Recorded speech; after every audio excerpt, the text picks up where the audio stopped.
Assalamualaikum warahmatullahi wabarakatuh. Saya Haji Mazlan bin Talib, mewakili kelab Radio Amatur Besuk, ataupun kita kenal sebagai Best Track.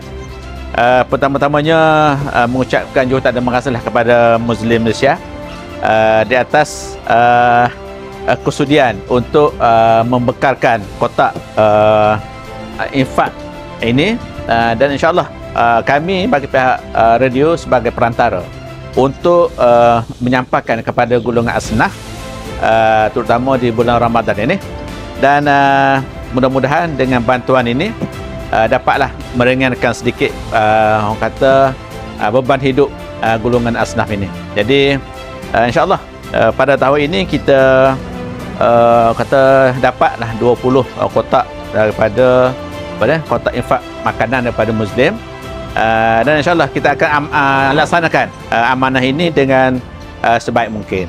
Okay. Terima kasih.